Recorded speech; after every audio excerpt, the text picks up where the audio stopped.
Okay, so we have the last one up on the board here. Pretty it looks very standard, wharf and bank. Nothing else you could do without a lack of plus actions, but I decided to try and spice it up a little bit. There's Market Square, which can gain gold if you trash something, right? So Century trashes. Loan also trashes. So I don't know, I had this, you'll see. So the opening I think is going to be Ferry on Wharf, buy Wharf, then play Wharf. We'll try to get a Sentry as soon as possible, and maybe we could get some Market Square triggers. Maybe. I'm not entirely sure. So we go for the Wharf here, another $3 hand for me, and this should have been another Wharf. Instead I pick up a loan, thinking about the Market Square triggers. So we'll see how that turns out, the whole loan Century Market Square thing, but there's the loan. The reason why that should have been a Wharf is because, okay, it means I would have had a Wharf in these 5 cards at the top of the shuffle most likely, so I can, get Wharfs going end to end. As it turns out, I do pick up the Wharf here, which makes it a lot less likely that I see a Wharf in this hand. So 5 for my opponent, he goes for the Sentry straight away, which is also something I want to pick up. Luckily, I see a Wharf here. That did not have to be the case, but I got lucky. I was able to see the Wharf and enough money to pick up a Sentry of my own. So I do trash the copper here. No, it doesn't really seem like it works well with the bank, but I'm hoping to change some of these coppers into golds and get some massive turns with golds and banks in play.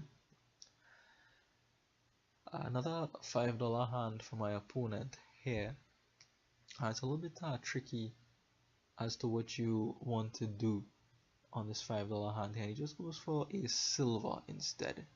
Not instead, just goes for a silver on the $5 hand, right? So that's a bit of an awkward position. I hope I'm not put in that position, and I'm actually not, because I keep drawing very, very well at the beginning of this game here. Coming up with 7 and being able to clear the top of the deck here, which I know is an estate. So 7 bank, much preferred to a silver at this point. Bank is great here, especially with the wolves around. Now there is, and I didn't realize this until a little bit later, there is a limit to how many banks you want, because your hand size can only increase by that much. 4 cards, 3 cards. Duration Wolf plus current Wolf. So you can't ever have that much money in play. So at some point, too many banks is too much, right? At some point. You want to have some mixture of banks and golds, which is what I'm trying to do. I still don't have a Market Square yet, so I have to see about that. So 11 here.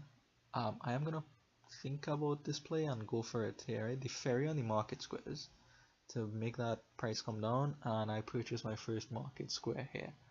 Another reason for the Market Square thing is that it helps me out in a pileout situation, should it come to that. Like, I'm actually thinking way into the future, which is perhaps early, but that pile is definitely to empty should it come to that, because it could come down to a pileout here. It could, maybe.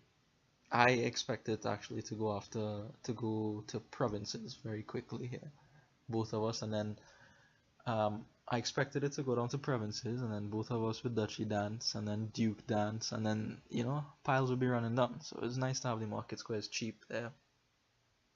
For me only, and not for my opponent. So here, I am still getting real lucky with these wolves. I don't see my Sentry though, which is kinda bad, but I know it's in the 4 cards, so I'm not gonna play the loan to flip it. It's just 1 copper in there to find. So I think this is what, Sentry, copper, state, something else. Bank maybe, I'm not sure. So what I go for here instead is a wharf, another wharf, as does my opponent on his last turn, and a gold this time. Need to start getting that money density up. Right, so about this point of the deck is where you start to feel the strain, right? Meaning you can only put so many treasure cards into play,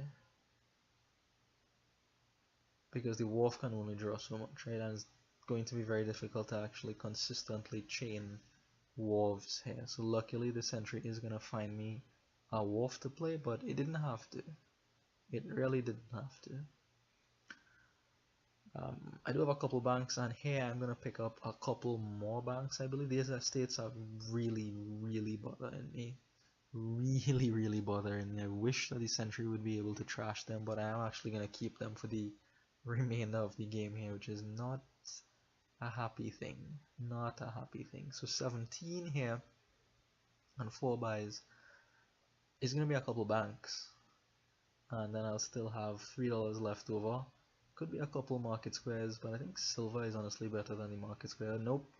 We're going for the couple market squares because I still want to gain some gold from reactions of the market squares. It hasn't worked out that well, to be honest. It just looks like War Fund Money is doing the trick right now. So my opponent gets a bank here, another bank. Maybe we should empty the banks. I'm not sure. Like maybe I'm talking junk when I tell you there's only so many banks you want. Maybe you want all the banks. I don't know.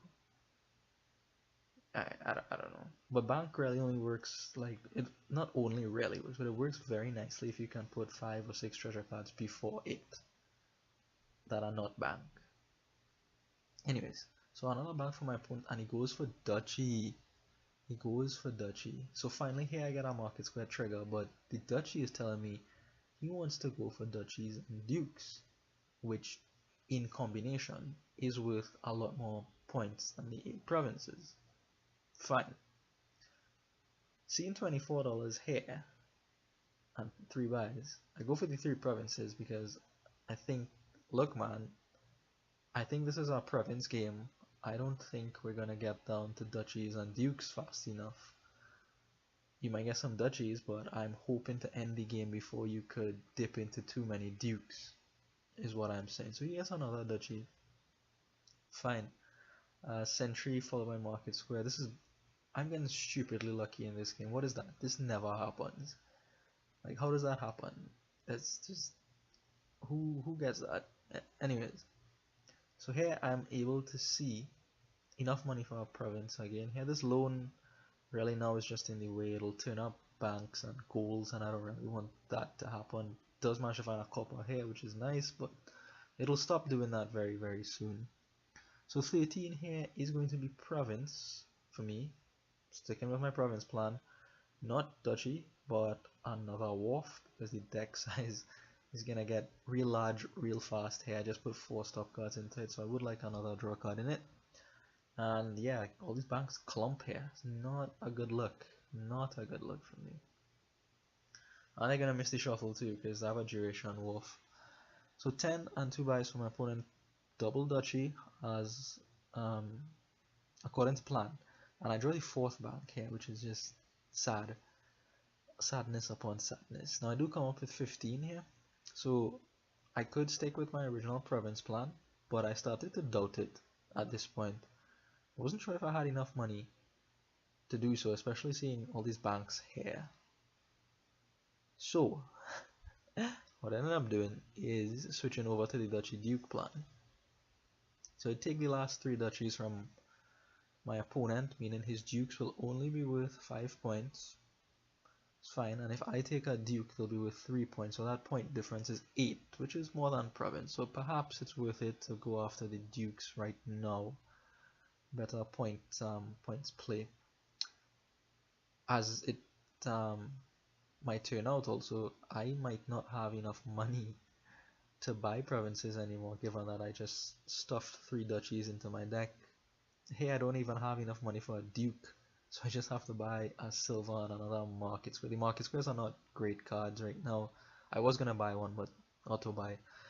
Yeah, the market squares are not great cards now because the wolves can draw them dead, and that's just real sad, real sad. You don't want to see that at all. So I think this whole market square loan thing, yeah, don't do that here.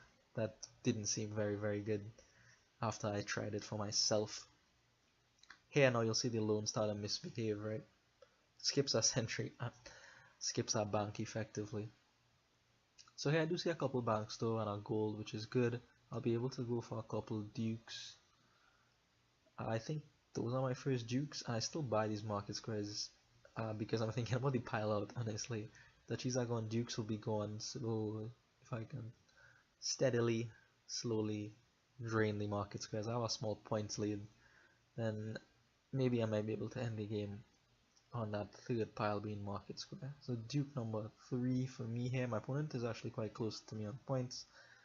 Quite close, but his deck also has to be bad at this point, I feel. He has a lot more green cards in his deck than I do. Copper here, because we've reached the point where copper is a good card for the deck. Yeah. Yeah, so he plays a Wharf and a Bank and is only able to buy a Duke, so that's how you know things are bad. Things are pretty bad here. I do see a good chunk of change here though, so I'm going to pick up the last Duke for sure. For sure we're going to pick up Duke number, I think that's Duke number 4 for me, so we split the Dukes at least, so that's good. At least I locked him off from that. Was left are the islands, the provinces, and the estates, right? Islands is your next chunk of reasonable things to buy. Honestly, I'm not sure that either of us could buy province so easily at this point in our deck. Never mind, look at this. This is, I have no idea where this came from. This is like thunder from a clear sky. Your boy gets 2 cards from a wharf, draws 2 more from another wharf, puts $16 into play and says, give me those 2 provinces. Immediately making the game super close and interesting. I was cruising all the time, and now he's ahead in points for the first time in the game. That is scary. That is very scary. So Estate Island, I'm just in full points mode at this point. I kind of just tunnel visioned on the green, which is kind of bad because after the game, Dan Brooks was telling me that, you know, maybe you could have considered putting Ferry on Island, doing something with that. I did actually miss a pileout on turn 19 using Messenger. I didn't even know Messenger was in the kingdom because I was just seeing green. Call me Hulk. So if you want, you could pause the video on my turn 19 and see if you could find the pileout with Messenger there. But yeah, I was just zoning in on the points here, trying to sustain our points advantage. As it is, my opponent is 1 point ahead right now. Crazy town, total crazy town. Him buying those 2 provinces was just, it came out of nowhere. Sucker punched, and I'm all about sucker punches lately. So here I see a couple banks as well as a gold, and I think about what to do. This is the turn where I could have ended the game. I missed it entirely. But what I end up going for here is just the province and an estate. So that should at least make sure he can't win unless he's able to buy province and estate himself, which, okay, he got 16 that one turn. That's not happening again, right? Like, that's incredibly unlikely. Market square here just to help set up for a pileout, maybe, because even province I think is very difficult for both of our decks to do. And I do actually find I have the money here for the market squares and market square for the buy to pileout on the market squares finally. So I turn later, but still managing to get there. So we pick up 4 points from this match, which is not what I expected given my state of mind going into this, but whatever, we'll take it, man. Anyways, thank you for watching, and I have one more match for you. See you.